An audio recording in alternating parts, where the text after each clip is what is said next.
VD. സതീശനെതിരെ പാർട്ടിയിൽ പടയൊരുക്കുമോ എന്നാണ് ചോദ്യം. പടയൊരുക്കമാണോ മാധു? പടയൊരുക്കമാണ്. ഈ പട പ്രവചിക്കപ്പെട്ട പടയല്ല, അത് വരാനിരിക്കുന്നതേയുള്ളൂ. ഇത് വരുത്തിവെച്ച പട കൂടിയാണ്. നമുക്ക് രാഷ്ട്രീയം പറയുമ്പോൾ സ്വാഭാവികമായും അത് നടത്താനാണെങ്കിൽ പറഞ്ഞാൽ മതി, നിലപാടുണ്ടെങ്കിൽ പറഞ്ഞാൽ മതി എന്നതുണ്ട്. ഈ കാര്യത്തിൽ ഇപ്പം വി.ഡി. സതീശൻ KSUവിൻ്റെ നേതാവായിരുന്ന ഒരാളാണ്. തേവര കോളേജിലെ KSUവിൻ്റെ തീപ്പൊരിയായിരുന്നു. അവിടെ നിന്ന് വളർന്നു വന്ന് കേരളത്തിൻ്റെ മുഖ്യമന്ത്രിയായിരിക്കുന്ന, മുഖ്യമന്ത്രി കസേരയിൽ നിൽക്കുന്ന ആൾ ഒരിക്കലും ചോദിക്കാൻ പാടുള്ള ഒന്നല്ല അവർക്കൊന്നും ഒരു കാര്യവുമില്ല എന്നത്. അങ്ങനെയാണെങ്കിൽ CPM അധികാരത്തിലിരിക്കുന്ന സമയത്ത് ഇവരൊക്കെ തീരുമാനിക്കുന്നതുകൊണ്ട് എന്തെങ്കിലും കാര്യമുണ്ടായിട്ടാണോ രാഷ്ട്രീയ അഭിപ്രായം പറഞ്ഞിരുന്നത്? അല്ലല്ലോ.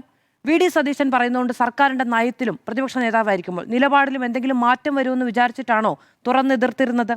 രാഷ്ട്രീയം പറയാൻ വേണ്ടിയിട്ടാണ് ആളുകൾ രാഷ്ട്രീയം തിരഞ്ഞെടുക്കുന്നത്. അത് KSUവിലൂടെ ആണെങ്കിലും SFIയിലൂടെ ആണെങ്കിലും മറ്റേത് രാഷ്ട്രീയ പാർട്ടിയുടെ വിദ്യാർത്ഥി സംഘടനയിൽ നിന്നാണെങ്കിലും അവരവിടെ നിന്നാണ് ചോദിക്കാൻ പഠിക്കുന്നത്. അവരുടെ ആത്മാഭിമാനത്തെ നിങ്ങൾ മിണ്ടേണ്ടതില്ല, നിങ്ങൾക്കിതിൽ കാര്യമില്ല എന്ന് പറഞ്ഞ് വളർത്താൻ കഴിയില്ല. അങ്ങനെ KSUവിൻ്റെ കുട്ടികൾ മിണ്ടാമൂളികളായ രാഷ്ട്രീയത്തിൽ നിൽക്കണമോ എന്നുള്ളത് വി.ഡി. സതീശൻ്റെ ചോയ്സാണ് എന്ന് അദ്ദേഹം വിചാരിക്കരുത്. അത് അവരുടെ ചോയ്സാണ്. അവർ KSUവിൽ വന്നത് മിണ്ടാതിരിക്കാൻ വേണ്ടിയിട്ടല്ല, KSUവിൽ എന്നതുള്ളതല്ല. ഏതു രാഷ്ട്രീയ പാർട്ടിയിലാണെങ്കിലും നാട്ടിൽ ഈ പറയുന്ന നമ്മൾ പറയാറുണ്ട്, ജൻസികളൊന്നും രാഷ്ട്രീയത്തിൽ അത്ര സജീവമല്ല എന്ന് പറയാറുണ്ട്. രാഷ്ട്രീയം തിരഞ്ഞെടുക്കുന്ന ചെറുപ്പക്കാർ മിണ്ടാനും ചോദിക്കാനും പറയാനും വേണ്ടി വന്നാൽ സമരം ചെയ്യാനും വേണ്ടിയിട്ടാണ് രാഷ്ട്രീയം തിരഞ്ഞെടുക്കുന്നത്. KSUവിൻ്റെ യൂണിറ്റ് കമ്മിറ്റി തീരുമാനിച്ചാലാണോ പ്ലീഡർ നിയമനം? അങ്ങനെയല്ല. ഏതു വിഷയമുണ്ടെങ്കിലും അഭിപ്രായം പറയാൻ വേണ്ടിയിട്ടാണ് അവർ രാഷ്ട്രീയ വിദ്യാർത്ഥികൾ കൂടിയാകുന്നത്. അപ്പോൾ അവരോട് അങ്ങനെ ചോദിക്കാൻ പാടില്ല എന്നുള്ളതാണ്. അലോഷ്യസ് സേവ്യർ ഈ കാര്യത്തിൽ ധീരമായ നിലപാടാണ് എടുത്തിരിക്കുന്നത്. ഞങ്ങൾ ധിക്കാരികളാണെങ്കിൽ ഞങ്ങൾ ഒരു കൂട്ടം ധിക്കാരികളാണ് എന്ന് തന്നെ കരുതിക്കോളൂ എന്ന് തന്നെയാണ് KSUവിൻ്റെ അധ്യക്ഷൻ പറയേണ്ടത്. നോക്കൂ, വി.ഡി. സതീശനെ കണ്ടുകൊണ്ടല്ല KSUവിലേക്ക് പുതിയ വിദ്യാർത്ഥികൾ വരുന്നത്, KSUവിൻ്റെ അധ്യക്ഷനെ കണ്ടിട്ടാ. അങ്ങനെ മിണ്ടാതിരിക്കാൻ പറഞ്ഞാൽ മിണ്ടാതിരിക്കുന്ന അധ്യക്ഷനുള്ള രാഷ്ട്രീയ പാർട്ടിയിലേക്ക്, വിദ്യാർത്ഥി സംഘടനയിലേക്ക് നാളെ ആര് വരും? അപ്പോൾ KSUവിൻ്റെ കൂമ്പടഞ്ഞു പോയിക്കോട്ടെ എന്നാണോ മുഖ്യമന്ത്രി വിചാരിക്കുന്നത് എന്ന് എനിക്കറിയില്ല. അതുപോലെ തന്നെ ഇപ്പം ഈ KKB ആദിൽ എന്ന് പറയുന്ന KSUവിൻ്റെ നേതാവ് പറയാണ്, മുക്കാൽ പിണറായിയെ അല്ല ഞങ്ങൾ അധികാരത്തിലേറ്റിയെന്ന്. മിസ്റ്റർ പിണറായി വിജയൻ, പിണറായി വിജയൻ ഉണ്ടായിരുന്നപ്പോൾ SFIക്കാരെ അധിക്ഷേപിച്ചിട്ടില്ല. അവരെങ്ങനെയാണ് അപ്പോൾ പിന്നെ നിങ്ങൾ നിങ്ങളുടെ നേതാവിനെ മുക്കാൽ പിണറായി എന്ന് വിളിക്കുക? മുഴുവൻ പിണറായി SFIയുടെ ഈ പറയുന്ന അവരുടെ ആത്മവിശ്വാസത്തിന് വേണ്ടിയിട്ടും അവരുടെ സമരങ്ങൾക്കുമൊക്കെ മുഴുവനും പിന്തുണ നൽകിയ ആളാണ്. നിങ്ങളുടെ നേതാവ് നിങ്ങളെ പിന്തുണയ്ക്കുന്നില്ലെങ്കിൽ നിങ്ങൾ നിങ്ങളുടെ നേതാവിനെ പറഞ്ഞാൽ മതി. പിണറായി വിജയൻ്റെ പുറകെ പോകേണ്ട കാര്യമില്ല എന്നാണ് എനിക്ക് അദ്ദേഹത്തോട് പറയാനുള്ളത്. ഡോക്ടർ ജിൻഡോ ജോൺ, അദ്ദേഹം ആരുടെയും അനുഗ്രഹാശിസുകളോടുകൂടിയാണ് ഈ പ്രതികരണം നടത്തിയതെന്ന് ഞാൻ വിചാരിക്കുന്നില്ല. അതിൽ പ്രധാനപ്പെട്ട 2-3 കാര്യങ്ങളുണ്ട്. ഒന്ന്, രാഹുൽ മാങ്കൂട്ടത്തിൻ്റെ വിഷയമുണ്ടായപ്പോൾ ആര് പറയും എന്നൊരു ചോദ്യമുണ്ടായപ്പോൾ ഡോക്ടർ ജിൻഡോ ജോണിൻ്റെ ഫേസ്ബുക്ക് പോസ്റ്റാണ് ആദ്യം ഞാൻ വായിക്കുന്നത്. വളരെ ശക്തമായ, വളരെ ധീരമായ നിലപാടാണ് ഡോക്ടർ ജിൻഡോ ജോൺ അന്ന് എടുത്തത്. നമുക്ക് ഒറ്റയ്ക്ക് നിലപാടെടുത്ത VM സുധീരൻ വലിയ ഈ പറയുന്ന ആദർശധീരനാണ് എങ്കിൽ, ഒറ്റയ്ക്ക് പല നിലപാടുകളും എടുത്ത വി.ഡി. സതീശൻ ആദർശവും നിലപാടുകളും ഉള്ള ആളാണെങ്കിൽ, ഒറ്റയ്ക്ക് നിലപാടെടുക്കുന്ന ഡോക്ടർ ജിൻഡോ ജോണും അങ്ങനെ തന്നെയായിരിക്കും. അതിനുള്ള പ്രായവും അതിനുള്ള കാര്യപ്രാപ്തിയും അതിനുള്ള സ്ഥാനവും ഒക്കെ ഡോക്ടർ ജിൻഡോ ജോണിനും നമ്മൾ കൽപ്പിച്ചു കൊടുക്കേണ്ടതാണ്. അങ്ങനെ ആരുടെയെങ്കിലും അതാണ് ഞാൻ പറഞ്ഞത്, ഇത് പ്രെഡിക്റ്റ് ചെയ്യപ്പെട്ട പടയല്ല, അത് വരാനിരിക്കുന്നതേ ഉള്ളൂ. അത് വീണ്ടും ഈ പറയുന്ന അങ്ങനെ ഒരു പട സ്വാഭാവികമായും കോൺഗ്രസിൽ ഉണ്ടാകുമെന്ന് തന്നെയാണ് നമ്മൾ വിചാരിക്കുന്നത്. ഇപ്പോഴുണ്ടാകുന്നത് അതല്ല എന്ന് ഞാൻ വിചാരിക്കുന്നു. ഇനിയിപ്പോൾ VR അവർക്ക് പ്രഖ്യാപിത KC അനുകൂലികളാണ് എന്ന് നമുക്ക് വേണമെങ്കിൽ പറയുകയും ചെയ്യാം. പക്ഷേ എല്ലാവരെയും നമ്മൾ ആ കൂട്ടത്തിൽ കൂട്ടരുത്. ഒരവസരം കിട്ടുമ്പോൾ അവസരം എന്തിനാണ് കൊടുക്കുന്നത് എന്നതുകൂടി ഒരു ചോദ്യമുണ്ട്. ലോയേഴ്സ് കോൺഗ്രസിൻ്റെ ലിസ്റ്റിൽ TS ശരത് ഉണ്ട്. ആ ലിസ്റ്റിൻ്റെ താഴെ, ആ പട്ടികയുടെ താഴെ PK Abdul Rahman, advocate PK Abdul Rahman എന്ന അവരുടെ സ്റ്റേറ്റ് പ്രസിഡന്റ് ഒപ്പുവെച്ചിട്ടുണ്ട്. ഈ ഒപ്പുവെക്കുന്ന സമയത്ത് 10-20 പേരുടെ പട്ടിക ഒന്ന് വായിച്ചു നോക്കാനുള്ള പ്രാഗൽഭ്യവും കാര്യപ്രാപ്തിയും അദ്ദേഹത്തിനില്ലെങ്കിൽ രാജിവെച്ച് പോകുന്നതാണ് നല്ലത്. ഈ മുഴുവൻ ലിസ്റ്റും അവിടെ തിരുവനന്തപുരത്തേക്ക് അയച്ചു കൊടുത്തിട്ട് ഈ സമയത്ത് ഞങ്ങളില്ല എന്ന് പറഞ്ഞ് കൈ കഴുകുകയല്ല അദ്ദേഹത്തിൻ്റെ ഉത്തരവാദിത്തം. ഒരുപാട് ലിസ്റ്റുണ്ട്, അതിൽ 8ാമത്തെ ലിസ്റ്റിലാണെന്ന് തോന്നുന്നു. ഇപ്പം ഓരോ ലിസ്റ്റുകളായിട്ടുണ്ട്. എല്ലാ പേജിൻ്റെയും അടിയിൽ ടിയാൻ ഒപ്പുവെച്ചിട്ടുണ്ട്. അതുകൊണ്ടാണ് ഞാൻ ഈ 10-20 പേർ എന്ന് പറഞ്ഞത്. എല്ലാ പേപ്പറിൻ്റെയും അടിയിൽ അദ്ദേഹം ഒപ്പുവെച്ചിട്ടുണ്ട്. ആ ലിസ്റ്റ്, ആ പേപ്പർ ഒപ്പുവെക്കുന്ന സമയത്ത് ഒന്ന് വായിച്ചു നോക്കാനുള്ള ഉത്തരവാദിത്വം അദ്ദേഹത്തിന് ഉണ്ടായിരുന്നെങ്കിൽ ഇപ്പോൾ അന്ന് തന്നെ ഈ ലിസ്റ്റ് ഞങ്ങൾ അയക്കുന്നില്ല എന്ന് തീരുമാനമെടുക്കണം. നമ്മൾ ഒരു പാർട്ടിയിൽ പ്രവർത്തിക്കുകയും അതുമായി ബന്ധപ്പെട്ടൊരു ഉത്തരവാദിത്തം ഉണ്ടെങ്കിൽ അത് നിർവഹിക്കുകയും ചെയ്യുന്നതിൽ ഉത്തരവാദിത്തമില്ലാത്തവരാണ് മുകളിലിരിക്കുന്നവരുടെ വലിയ ഉത്തരവാദിത്തങ്ങളെ ജഡ്ജ് ചെയ്യാൻ നിൽക്കുന്നത്. സാർ പറയും. മുൻപ് രാജിവെച്ചവരുടെ പേര് അതിനകത്ത് ഉണ്ടായിരുന്നു? എനിക്കറിഞ്ഞൂടാ, അതാ പറഞ്ഞേ. മനസ്സിലായില്ല, പറയൂ.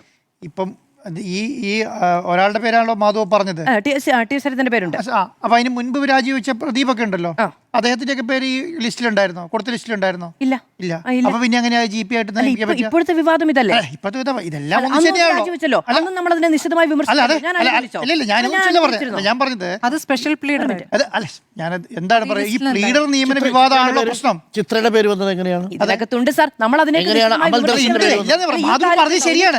അല്ല മാധു പറഞ്ഞത് തെറ്റാന്നല്ല പറഞ്ഞത്. ഞാൻ പറഞ്ഞത് ഞാൻ പറഞ്ഞത് വി ഡി സതീശൻ പറഞ്ഞായിരുന്നു. വി ഡി സതീശൻ ഈ കാര്യങ്ങളെല്ലാം എനിക്ക് അവിടുന്ന് കിട്ടി ലിസ്റ്റ് അടിസ്ഥാനത്തിലാണ് ഞങ്ങൾ നിയമനം നടത്തിയത് പറയുമ്പോൾ അവിടുന്ന് കിട്ടി ലിസ്റ്റ് അടിസ്ഥാനത്തിൽ മാത്രമേ പിന്നെ നിയമനം നടത്താൻ പാടുള്ളൂ. വേറെ ആൾക്കാരെ കുത്തിക്കയറ്റാൻ പാടില്ല. സംസാരിച്ചതിന് ശേഷമാണ് ഇത് അവിടെ നിന്ന് മാത്രമുള്ള വീഴ്ചയല്ല, ഇത് ലോയേഴ്സ് കോൺഗ്രസിന്റെ ഭാഗത്തുനിന്ന് അല്ലല്ല അത് ഈ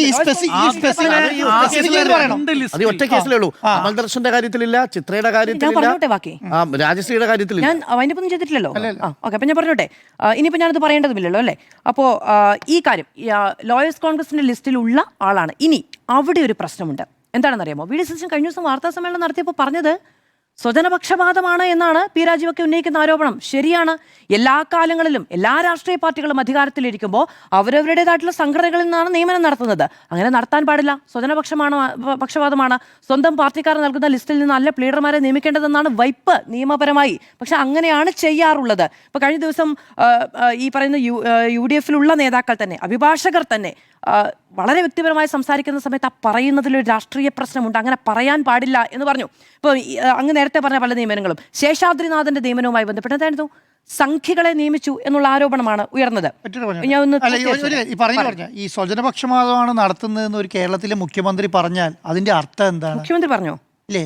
അല്ല, പി രാജീവ് പറഞ്ഞതാണ്. അല്ല, പി രാജീവ് സ്വജനപക്ഷപാതം, എന്നിട്ട് അദ്ദേഹം പറഞ്ഞത് സ്വജനപക്ഷപാതം നടത്തുന്നതെന്ന് പറയാണ്. എന്നിട്ട് ഈ കാര്യങ്ങൾ പറയാണ്. സ്വജനപക്ഷപാതം നടത്തി എന്ന് പി രാജീവ് ആരോപിക്കുകയാണ്. ആരോപണത്തിന് മറുപടി എന്താണ്? അതെന്താ? അദ്ദേഹം പറയുന്നത് എന്താ? സ്വജനപക്ഷപാതമാണ് നടത്തുന്നതെങ്കിൽ എല്ലാ പാർട്ടികളും സ്വജനപക്ഷപാതമാണ് നടത്തുന്നത് അല്ലേ? അതാ ഞാൻ പറഞ്ഞത്, എല്ലാ രാഷ്ട്രീയ പാർട്ടികളും അങ്ങനെ തന്നെയാണ് ചെയ്യാറുള്ളത്. ഇപ്പം കഴിഞ്ഞ ദിവസം ശേഷാദ്രിനാഥന്റെ നിയമനം ഉണ്ടായപ്പോൾ സംഘികൾക്ക് നിയമനം കൊടുക്കുന്നു. TH ശരത്തിന്റെ നിയമനം ഉണ്ടായപ്പോഴും സംഘികൾക്ക് നിയമനം കൊടുക്കുന്നു. ഇനി SFI-ക്കാരായ ആളുകൾക്ക് നിയമനം ഉണ്ടായി എന്ന് പറഞ്ഞുകൊണ്ടും രാജി ഉണ്ടായിട്ടുണ്ട്. ആ കാര്യത്തിൽ കോൺഗ്രസിനുള്ളിൽ നിന്നാണ് പ്രതിഷേധം ഉണ്ടായിട്ടുള്ളത്.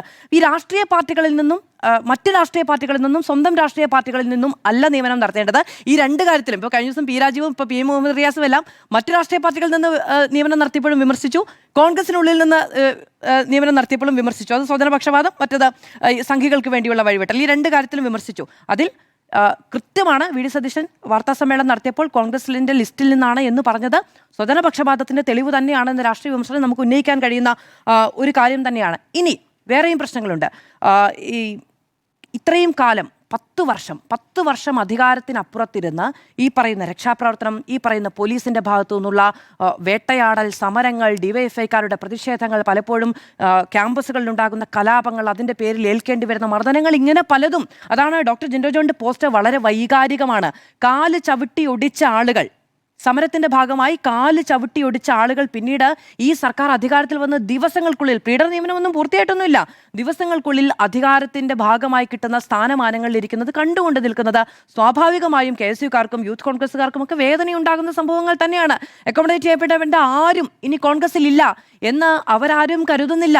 ഈ പറയുന്ന നോക്കൂ, വി ഡി സതീശൻ ഒരു തവണ മാത്രമാണ് പരാജയപ്പെട്ടത്, പിന്നീട് തുടർച്ചയായ വിജയങ്ങളാണ് ഉണ്ടാകുന്നത്. അദ്ദേഹത്തെ രാഷ്ട്രീയത്തിലേക്ക് കൊണ്ടുവരണമെന്ന് തീരുമാനിക്കാൻ കോൺഗ്രസിലെ തലമുതിർന്ന നേതാക്കളുണ്ടായിരുന്നു. നിങ്ങൾ രാഷ്ട്രീയത്തിൽ നിലനിൽക്കണമെന്ന് വിചാരിക്കാൻ ഇപ്പോഴും അദ്ദേഹത്തിന് ഒരു രാഷ്ട്രീയത്തിൽ തട്ടുകേടുണ്ടാകുമെന്ന് വിചാരിക്കുമ്പോൾ VM സുധീരനെ പോലെയുള്ള ആളുകൾ നെഞ്ചും വിരിച്ച് ഇറങ്ങി നിൽക്കാനുണ്ട്. ഇവരൊന്നുമില്ലാത്ത, ഗോഡ് ഫാദേഴ്സ് ഇല്ലാത്ത എത്രയോ ആളുകൾ ഒന്നും ആകാതെ പോയിട്ടുണ്ട്. 50 വർഷമായിട്ടും എവിടെയും ഒന്ന് അക്കോമഡേറ്റ് ചെയ്യപ്പെടാത്ത പോകുന്ന ആളുകൾ എത്ര പേരുണ്ട്.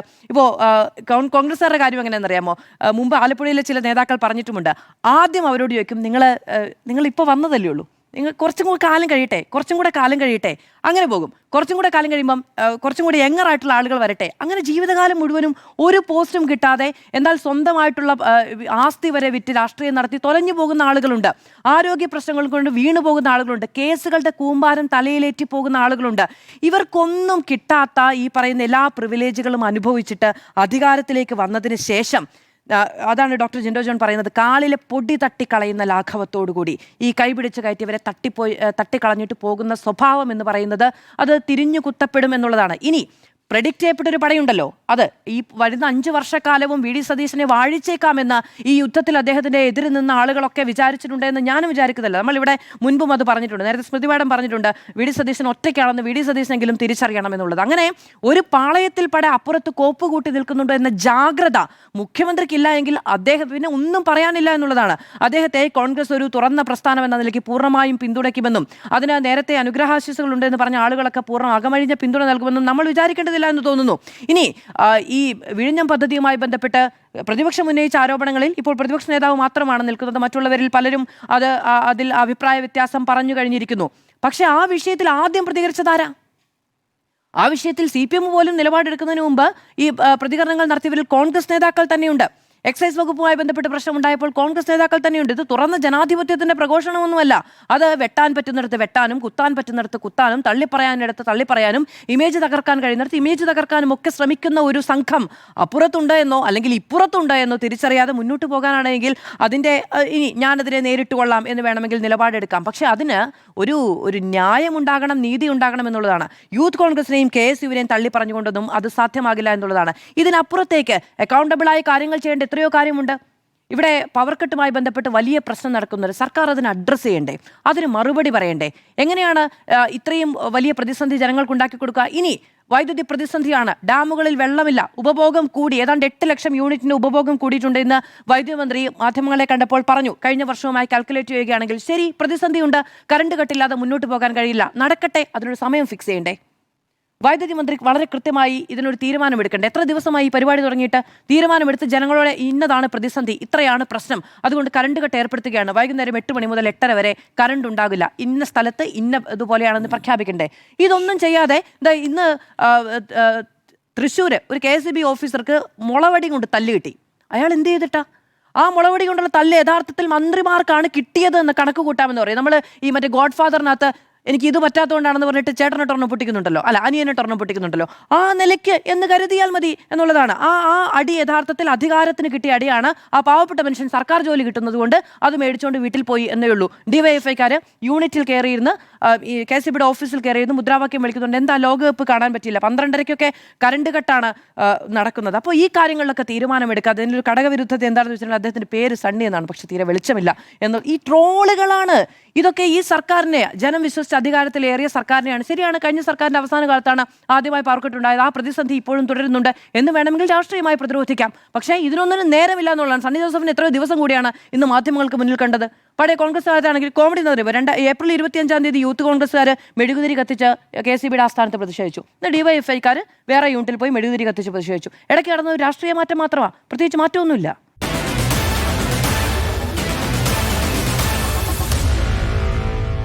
Meet the editors.